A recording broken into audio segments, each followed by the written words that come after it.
नमः शिवाय। हर हर महादेव। शिव पुराण की कोटि रुद्र संहिता के इस अध्याय में हम वाराणसी तथा विश्वेश्वर का महात्म की कथा को सुनेंगे। सूत जी कहते, मुनीश्वरों, मैं संक्षेप से ही वाराणसी तथा विश्वेश्वर के परम सुंदर महात्म का वर्णन करता हूँ, सुनो। एक समय की बात है कि पार्वती देवी ने लोकहित की कामना से बड़ी प्रसन्नता के साथ भगवान शिव से अभिमुक्त क्षेत्र और अभिमुक्त लिंग का महात्म पूछा। तब परमेश्वर शिव ने कहा, यह वाराणसीपुरी सदा के लिए मेरा गुरुहत्तम क्षेत्र है और सभी जीवों की मुक्ति का सर्वथा हेतु है। इस क्षेत्र में सिद्धगण सदा मेरे व्रत का आश्रय ले नाना प्रकार के वेश धारण किए मेरे लोक को पाने की इच्छा रखकर जितात्मा और जितेंद्रिय हो नित्य महायोग का अभ्यास करते हैं। उस उत्तम महायोग का नाम है पाशुपत योग। उसका श्रुतियों द्वारा प्रतिपादन हुआ है। वह भोग और मोक्ष रूप फल प्रदान करने वाला है।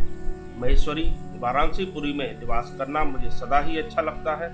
जिस कारण से मैं सब कुछ छोड़कर काशी में रहता हूँ उसे बताता हूँ, सुनो। जो मेरा भक्त तथा मेरे तत्व का ज्ञानी है वे दोनों अवश्य ही मोक्ष के भागी होते हैं। उनके लिए तीर्थ की अपेक्षा नहीं है। विहित और अविहित दोनों प्रकार के कर्म उनके लिए समान है। उन्हें जीवन मुक्त ही समझना चाहिए। वे दोनों कहीं भी मरे तुरंत ही मोक्ष प्राप्त कर लेते हैं। यह मैंने निश्चित बात कही है। सर्वोत्तम शक्ति देवी उमे, इस परम उत्तम अभिमुक्त तीर्थ में जो विशेष बात है उसे तुम मन लगाकर सुनो। सभी वर्ण और समस्त आश्रमों के लोग, चाहे वे बालक, जवान या बूढ़े कोई भी क्यों न हो, यदि इस पुरी में मर जाएं तो मुक्त हो ही जाते हैं। इसमें संशय नहीं है।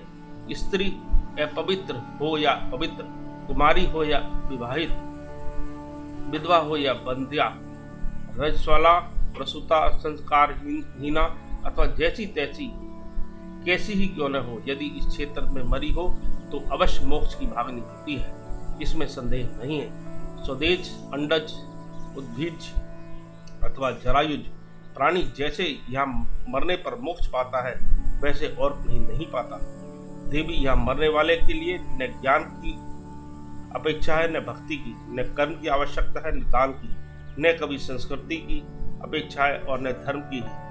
यहाँ नाम कीर्तन, पूजन तथा उत्तम जाति की भी अपेक्षा नहीं होती। जो मनुष्य मेरे इस मोक्षदायक क्षेत्र में निवास करता है वह चाहे जैसे मरे उसके लिए मोक्ष की प्राप्ति सुनिश्चित है। प्रिय, मेरा यह दिव्यपुर गुरु से भी गुहतर है। ब्रह्मा आदि देवता भी इसके महात्म को नहीं जानते। इसलिए यह महान क्षेत्र अभिमुक्त नाम से प्रसिद्ध है, क्योंकि नैमिष आदि सभी तीर्थों से यह श्रेष्ठ है। यह मरने पर अवश्य मोक्ष देने वाला है। धर्म का सार सत्य है, मोक्ष का सार समता है तथा समस्त क्षेत्रों तथा तीर्थों का सार यह अभिमुक्त तीर्थ काशी है। ऐसी विद्वानों की मान्यता है। इच्छानुसार भोजन, शयन, क्रीड़ा तथा विविध कर्मों का अनुष्ठान करता हुआ भी मनुष्य यदि इस अभिमुक्त तीर्थ में प्राणों का त्याग करता है तो उसे मोक्ष मिल जाता है। जिसका चित्त विषयों में आसक्त है और जिसने धर्म की रुचि त्याग दी है वह भी यदि इस क्षेत्र में मृत्यु को प्राप्त होता है तो पुनः संसार बंधन में नहीं पड़ता। फिर तो ममता से रहित, हीन, सद्गुणी, दम्भहीन, कर्म कुशल और कर्तापन के अभिमान से रहित होने के कारण किसी भी कर्म का आरंभ न करने वाला है।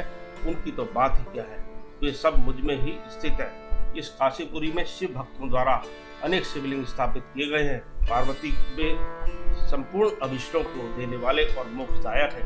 चारों दिशाओं में पांच कोस फैला हुआ यह क्षेत्र अभिमुक्त कहा गया है। यह सब ओर से मोक्षदायक है।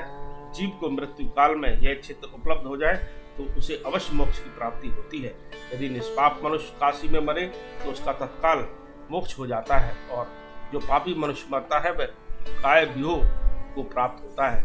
उसे पहले यातना का अनुभव करके ही पीछे मोक्ष की प्राप्ति होती है। सुंदरी, जो इस अभिमुक्त क्षेत्र में पातक करता है वह हजारों वर्षों तक भैरवी यात्रा पाकर पाप का फल भोगने के पश्चात मोक्ष पाता है। शतकोटि कल्पों में भी अपने किए हुए कर्म का क्षय नहीं होता।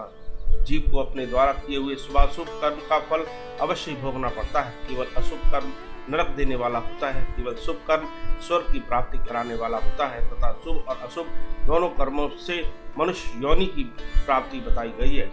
अशुभ कर्म की कमी और शुभ कर्म की अधिकता होने पर उत्तम जन्म प्राप्त होता है। शुभ कर्म की कमी और अशुभ कर्म की अधिकता होने पर यहाँ अधम जन्म की प्राप्ति होती है। पार्वती, जब शुभ और अशुभ दोनों ही कर्मों का क्षय हो जाता है तभी जीव को सच्चा मोक्ष प्राप्त होता है।